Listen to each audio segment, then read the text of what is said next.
Dévotion journalière 2020. Du 31 décembre.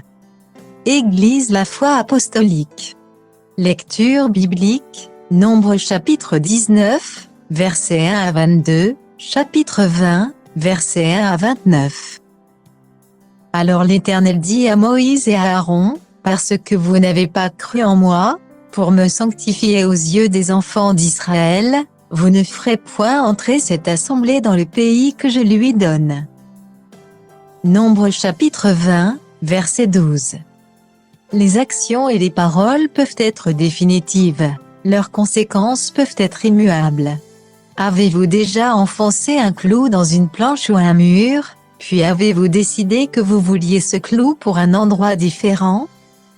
Vous pouvez le retirer, mais que laisse-t-il?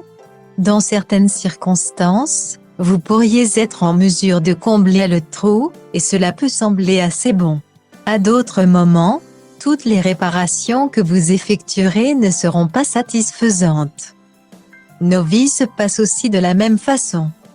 Parfois, nous pouvons dire ou faire des choses que nous n'aurions pas dû. Lorsque nous voyons notre erreur, nous devons aller rapidement au Seigneur, et lui demander pardon. Si nous le demandons honnêtement, il pardonnera, mais ce pardon peut ne pas changer les conséquences de ce que nous avons dit ou fait. Nous devrons peut-être demander pardon aux autres, ou faire une restitution. De telles étapes sont vitales, et nous assurent une relation appropriée avec Dieu, mais elles peuvent ne pas supprimer les conséquences. Dans notre verset de réflexion, Moïse et Aaron n'ont pas suivi les instructions exactes de Dieu, et la conséquence était qu'ils n'entreraient pas dans la terre promise.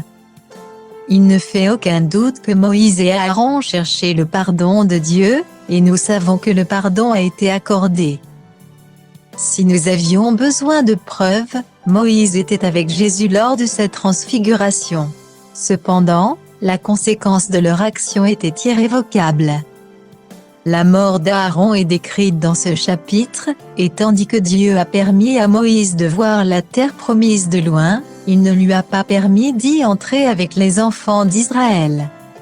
Cela signifie-t-il que nous devrions nous cacher dans nos maisons, de peur de dire ou de faire quelque chose que nous n'aurions pas dû faire?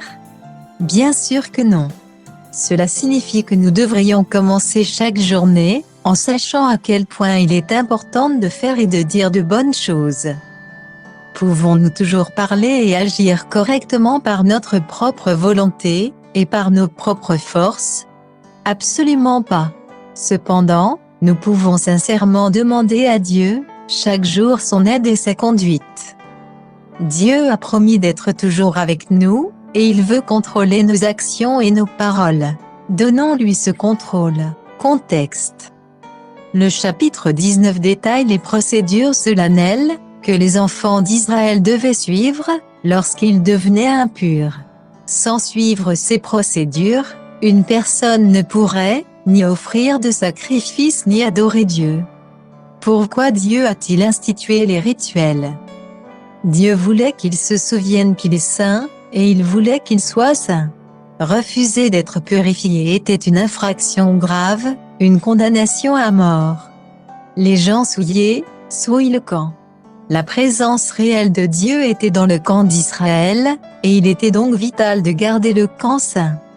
Au chapitre 20, les enfants d'Israël sont revenus encore à Kadès. 37 ans auparavant, leurs premiers espions étaient partis de là, pour la terre promise. Cela faisait 40 ans qu'ils avaient quitté l'Égypte. L'histoire semblait se répéter. Encore une fois, ils ont rencontré des difficultés, cette fois, ils n'avaient pas d'eau. De nouveau, ils ont harcelé Moïse, et ont souhaité retourner en Égypte. Les difficultés nous rendront meilleurs ou pires, et notre réaction montrera ce qu'il y a dans nos cœurs. De nouveau, Moïse et Aaron tombèrent face contre terre, devant le Seigneur. Encore une fois, Dieu est venu avec des instructions. Presque 40 ans auparavant, Dieu avait utilisé un rocher pour fournir de l'eau. De nouveau, il envoya Moïse et Aaron vers un rocher. Le terme hébreu signifie une haute falaise plutôt qu'un rocher, Mais cette fois, il leur dit de parler au rocher.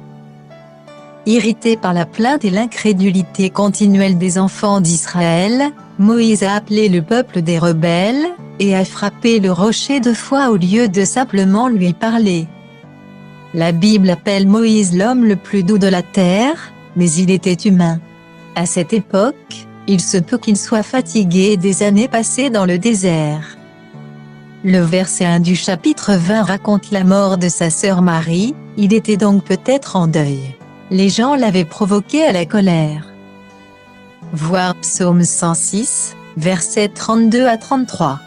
Cependant, malgré les facteurs contribuant à son acte, Dieu a tenu Moïse responsable de ne l'avoir pas honoré, et de ne lui avoir pas obéi. En commençant par le verset 14 du chapitre 20, nous lisons comment Moïse a demandé la permission pour les enfants d'Israël de traverser le pays d'Édom. Les Édomites étaient des descendants d'Ésaü, d'où la référence aux frères. Moïse a promis que les gens resteraient sur la route, et achèteraient l'eau qu'ils utiliseraient. Cependant, Édom a rejeté la demande.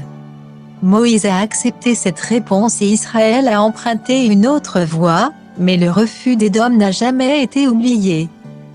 Leur refus est mentionné de nombreuses fois dans l'Ancien Testament, et en des termes très forts.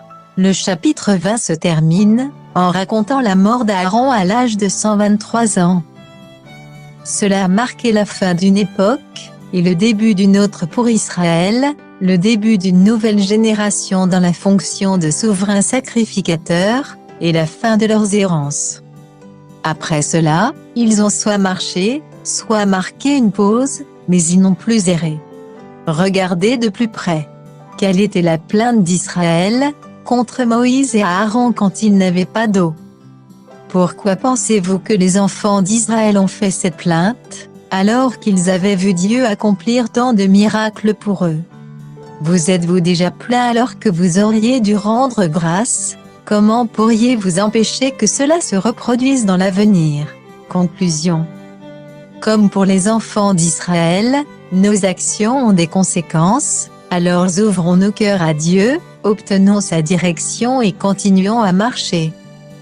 Bonne journée à vous.